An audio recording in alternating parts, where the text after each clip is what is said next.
Hey guys, welcome back to All Around LEGO, and today we will be reviewing LEGO set 60095.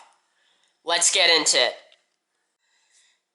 To start this review off, let's go over some particulars. This set was released in summer of 2015 and retired in, I'm pretty sure, December of 2016 as 717 pieces, and at the time it costed $120. For the actual set itself, we will go over the minifigures to start. We'll go from left to right. For our first minifigure here, we have the standard scuba diver. This one is a girl with the open mouth. You got your standard old style scuba helmet. Scuba visor, and then a standard helmet. Your standard oxygen tank in the back and the front, along with pretty standard printing on the front torso, although it does seem very advanced for 2015. And then flippers to flip around. For the second figure, you have the same thing, except for this guy just has a standard smiley face and a remote control that powers a water robot, which I will show later. And then for the third figure, we have another one. This one's a girl with a closed mouth. This one does not have flippers. For the fourth figure, these two are not meant to be swimming down below. I'm pretty sure they go in here and blah blah blah. This one is a man with the standard scar face, which I'm sure we're all familiar with a underwater camera with lenses. For the fifth figure, we have a seafloor diver who has the heavy-duty oxygen tank along with the visor piece to protect them. I think at the time this was a new face print, but it was really cool. Along with really well printing with the oxygen coming out of the shirt, oxygen tubes, just like in real life, along with a underwater welding so you can work on whatever the crap. For the sixth figure, you have standard blue legs, walkie-talkie on this red sweater jacket thing, along with the famous, I'm sure we're all familiar with, cap that they always put on criminals. This one has a maroon red feel to it, and this guy has the standard beer face. A really cool thing that I like about the back is that it has the C logo, which, as you can see, I didn't pay attention to it enough. So as you can see, this one right here, if it focuses, is right side up. Well, I decided to put the sticker upside down. So just wonderful there. It is really nice though. It does have a lot of metallic feel to it, and overall really well done character by LEGO. For the seventh and final minifigure, we have standard beige legs with a little sea anchor pin on it, on his jacket, along with the shirt underneath. I think this was also new face at the time. A standard beard, and then the sailor's cap, which I really do find cool as the captain of the ship, and it's also really well balanced out on his head. For the sea creatures, there are 5 included. We will start it off with there are 2 standard sharks with the fins on the side, and then the jaws and standard eyes there. Then you also have the standard octopi with many places that it can hold stuff, along with the 2 yellow-greenish eyes to add a little more creepy feel to it, I feel, and it does seem more accurate. Then you have the great white shark, which isn't huge like the new one, but I really did like it at the time. It was an exclusive figure. It's same thing as these guys, just white, so nothing to talk much about there. And then for the one that was really cool at the time, you got the same body as all the other ones, but it has, instead of just a standard face, it has the swordfish at the end. So you can now have a swordfish in your underwater marine. and I really do enjoy that figure, especially for its time frame. For the actual build itself, we'll start it off with the smaller underwater things like that. So this is the remote controlled robot that I was talking about. Has a pretty standard building technique along with the other control panel. A little sight so you can see what you're doing, what you're controlling. Headlights on the side in order for visibility. And then has this movable arm to go around and grab stuff or do whatever it needs to do. Along with a lever and a propeller in the back. And little skis on the bottom so you can move it around. For the next one, you have a sticker with the underwater logo again. Crowbar. Fin propellers in the back to propel. And this little tube piece to add a load of detail to the set. And you can also, if I do right, hold on, you can also move the middle part up and down so it looks like you're going down or up, which I think is a really cool feature by LEGO, also with the sticker on the front.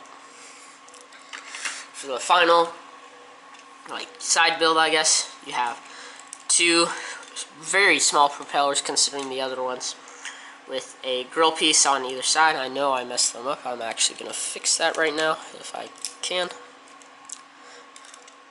Okay, there we go.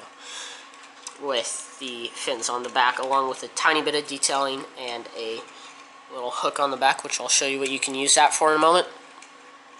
You have this openable cockpit with a control panel and a seating area, pretty standard. And then two movable arms that you can move up and down to also grab things. For the smaller of the two main builds, you have the Sunken Ship.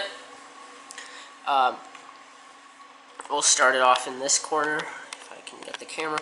You have this tiny little ramp on the side, along with this little gold splattered everywhere with some terrain seaweed details and a little rock pile up here where you can see where the ship hit, along with, if I move the camera, a little bit of remnants around the rock to show where it hit, along with more detailing on this side, and then the main hull of the boat, which I don't think at the time LEGO even had the ability to do this, but pieces that perfectly fit up with this, and a lot in it, so they had a bit of seaweed and stuff. Oh my goodness, that happened. Along with bits of seaweed and stuff to add to the detail of the fact that everything got destroyed. The little mast, I think is what it called, got in the front, got destroyed and left a sinking hole dent, and it can be moved back and forth, which I do feel like adds a ton of detail. And around the back we have this little wall along with a little crevice in there. You have these two cargo crates using what I feel are some of the, holy cow, some of the best sticker placement that LEGO's ever done. Each one of them has gold in them, and if I come back here, level out the camera. Oh, nope, that's not level. And take, let's just, we'll use the one, here, I'm gonna figure this out real quick. That very fancy smancy commercial break is over. I have put the crate on the arm, and as you can see, it has no trouble holding it, and it's very easy to take off. But about the gold piece, I really do feel like it was really well pieced together. It's really appealing to look at, and I really do feel like LEGO hit the nail on the doorknob with this one, with really nice, considering it's 2015 LEGO level. Then for the other part of the ship, you have the main area put here with a bit more of moss and stuff, a little bit of leftover railing along with that in the front. I forgot to mention that. Around the side, you have the white main control area of it. This ship does feel like it could easily have been a small fishing boat, considering it would have been about this size. I eventually might try and make this into not a floating ship, but make it into like what it could have been, considering that it's about this big. Or I don't know if this is just carry-on, but let me know in the comments if you think that would be a great idea. You have a little railing on the front, standard window piece. If we move around in the back, you got the siren and stuff on the top. You got your little control. But one of the main playability functions about this is you have this lever on the pile of code, and we'll go over the mechanics real quick. As you can see, it has a little thing up here that's holding this up. So you can see it wobbles anyway, but if you pull it, it falls over, which I find really cool, although you have to indeed push it back in order for that to work. But I really do find that a phenomenal feature of this set. Now for the big behemoth, the main build, I don't know, you could have bought it for that. Anyway, you have the main ship. In the front here, you have this little, not again, okay. As you can see, you have this little bobber with the flag. Uses 2 stickers on either side for marking where stuff might be like that. Then you have this small boat that has a propeller. You can move around, drives around, a couple stickers on it. Overall, really well done. And then it rests on this little stand in the front that does indeed stick on. For the body, you have stickers. We'll look at this side because I actually did it right. You got 2 stickers, and then around the side, you have a little railing with the bobbers. This is also on both sides. And then, if we move up to the actual thing, we'll start in the back. You have this cage. It can open up. You can put a minifigure in there. And if you come on this side, oh, nope, that's up. You can put it down. And another cool thing about this is if we take this one,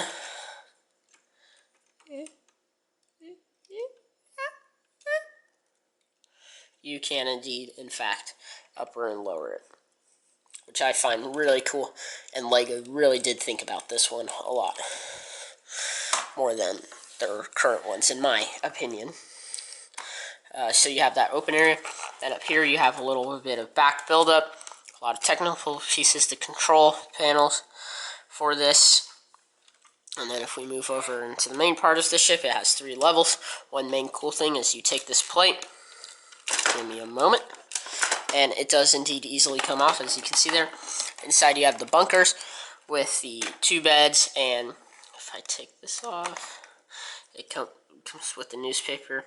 It won't focus, but it's really cool because it actually does have a full blown article. My eyes, that you can actually read, but my eyes aren't good enough for that, so I'm afraid I can't read it. I can read part of it though, so that can be good. So then you have your main base plate here, which easily goes on to the 4 studs in the corners here, and these 4, sorry. Fits really nicely. It's not too hard, and it doesn't stick too much, along with these little crevices inside to get dust in it, which I find is a wonderful feature. Then here you have the life vessels, binoculars. On the other side, I think it has walkie-talkie, so you have lights that you can move and adjust to however you please, along with the main windows in the front and side, along with a bit of grill piece there, along with on each side a little bit of railing like we mentioned over here. And as you can see, walkie-talkie.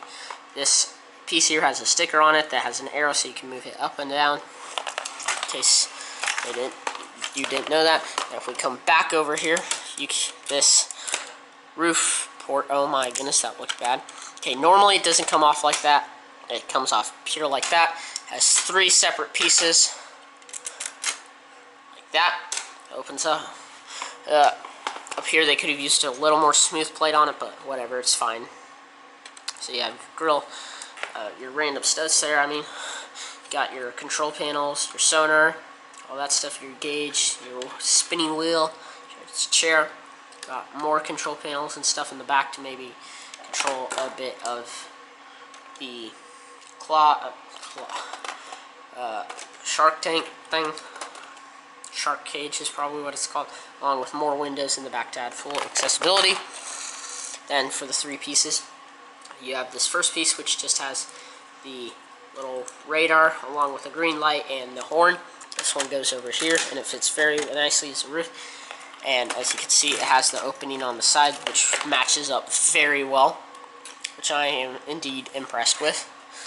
Then you have the second piece, which is a lot different. It has the railing at the top, light, the top mast part, and then the smokestacks for it, which I really like the design LEGO used for this one. I really do enjoy that part.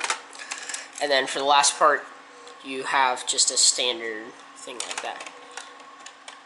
Thanks for watching, and I'll have the speed build of another set out soon, and I'll see you next time in All Around LEGO.